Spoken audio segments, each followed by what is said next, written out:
It's being reported that there's been a death in the United States Navy SEAL training, which exposes a culture of cheating, brutality, and drugs.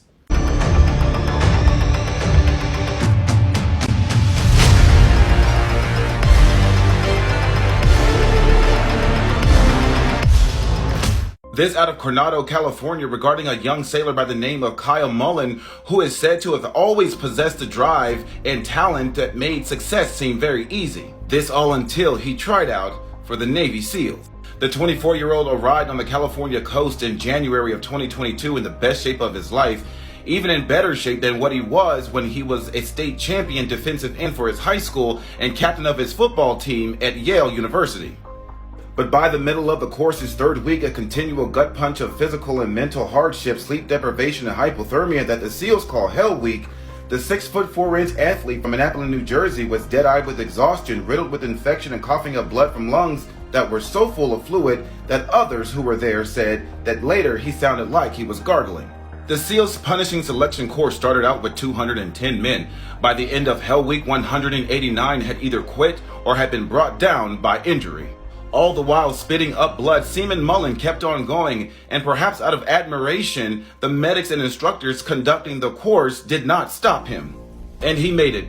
Seaman Mullen struggled out of the cold ocean at the end of Hell Week, being greeted by SEAL instructors shaking his hand, offering him pizza, and told him to lay down and get some rest. When Seaman Mullen did lay down to get some rest, just a few hours later, his heart stopped beating, and he died.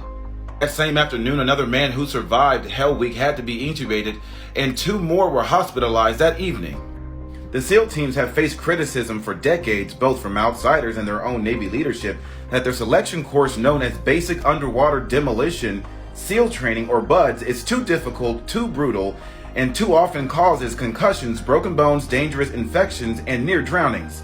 Since 1953, at least 11 men have died. It is being said that the Navy SEALs have performed some of the military's most difficult missions, to include the killing of high-level terrorists such as Osama bin Laden. Leaders have also said that having that bare-knuckle rite of passage is absolutely vital for Navy SEALs in order to produce that unflinching type of soldier that the Navy SEALs need in order to complete the United States missions. And without BUDS, they argue that there would be no Navy SEALs. A former SEAL, David Goggins, wrote in his memoir of a sailor who drowned during his Hell Week. Soon after, he wrote that the instructor told the class that this is the world that you live in. He won't be the first and he will not be the last to die in your line of work. Now, unsurprisingly, it's being reported that after Mullen passed away, Navy SEAL teams have attempted to deflect from the situation, despite the fact that Mullen was coughing up blood for days and needing oxygen. The Navy announced that the man who was intubated and Mullen passing away both did not experience any symptoms at the time they were actively training, nor did they come to report of any symptoms, or did they pass away at the time they were actively training. However, the official cause of death was documented as bacterial pneumonia, but the Mullins family says it was the course itself that was the cause of death for Mullins. Additionally, the medical staff and instructors became so accustomed to seeing suffering that they failed to do anything to assist those Navy SEALs in training to get them to safety. Now, in a very shocking revelation, when the Navy went to gather the rest of Mullins' things, they found syringes and other performance-enhancing drugs in his car. The captain of BUDS immediately ordered an investigation, and soon after, 40 other candidates either tested positive or admitted to using steroids in violation of Navy regulations. A Navy spokesperson declined to comment on Seaman Mullen's death or allegations of widespread drug usage during Hell Week and SEALs training, stating that it would be inappropriate to make a comment before the Mullins family is briefed and before the reports are released. Sailors who enter the program bolstered by steroids and hormones can push harder, recover faster, and probably beat out the sailors who are trying to become SEALs while clean, said one SEAL leader with multiple combat tours to Iraq and Afghanistan. The inevitable effect, he says, is that the course designed to select the very best will end up selecting only the very best cheaters and steadily fill the SEAL teams with warfighters who view rules as optional. The Navy so far has been officially silent about the discovery and widespread drug usage at BUDS. Details of Mullen's death and the subsequent drug suites, many of them reported here for the first times based on interviews with medical staff, instructors, and former Navy SEALs, were completed based on the conditions that none of them be identified. Being reported by more than a dozen current or former candidates, is described as drugs being deeply embedded in the Navy SEAL selection course over the past decade. Now, SEAL leaders are saying that they don't have the authority to start a testing program. They officially requested permission to initiate that testing program in June from the Department of the Navy. However, they are still awaiting a response. In the meantime, drugs are still there. Navy leaders say they are determined to correct the problem, and BUD/S now requires all candidates to be medically monitored 24 hours after completing Hell Week. Some of the most abusive course requirements have also been dialed back, and some Navy SEALs instructors have been quietly removed after Seaman Mullen's death.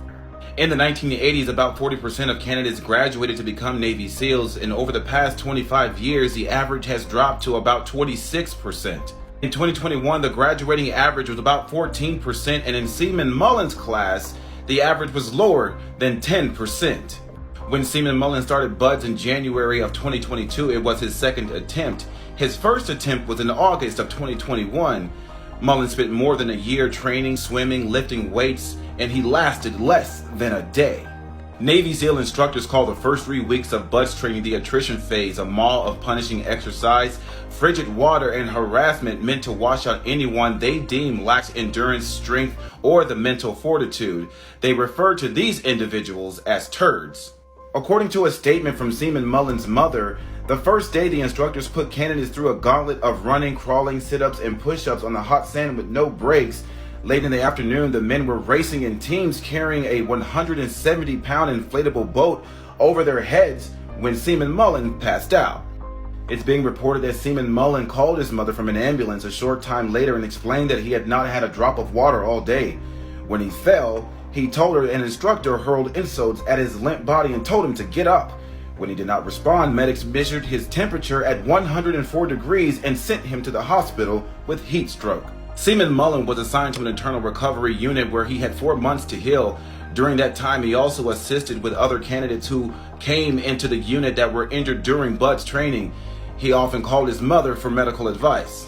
In a conversation with his mother, Seaman Mullen said that many men were coughing up body fluid from a condition called swimming-induced pulmonary edema, a potentially life-threatening ailment so common among men training in the frigid water that some Navy SEALs casually referred to it as SIPE.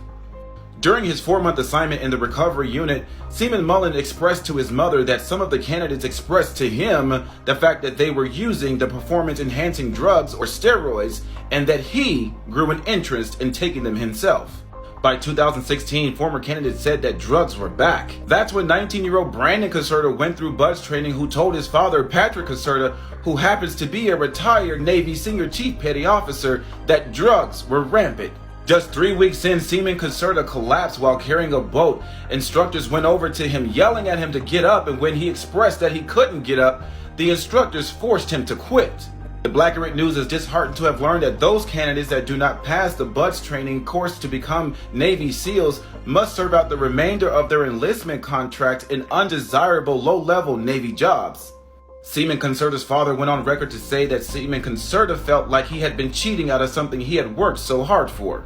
In very sad news, in 2018, Seaman Caserta wrote a letter to his parents criticizing the Navy's treatment of him, stating that he did not want a military funeral. Just moments later, after he mailed off the letter, Seaman Caserta hurled himself to the back end rotor of a Navy helicopter. Before Seaman Mullen passed away, he was coughing up bodily fluids so much that he was able to fill a 32-ounce Gatorade bottle.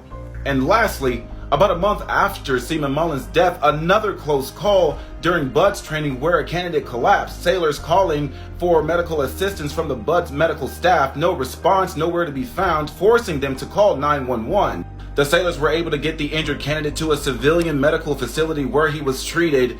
And a day later, when the instructors found out they had called 911, those candidates were punished. In the meantime, the Mullens family is seeking legal counsel and requesting a congressional hearing to impose sanctions on BUD/S training. The Black and Red News would like to extend its sincerest condolences to the Mullens and Caserta families. Till Valhalla. Keep it locked right here for more updates regarding the Navy SEALs BUD/S training and the alleged drug sweep to complete that course. I'm Courtney So Official reporting for the Black and Red News, where I'm black and the news is always accurate.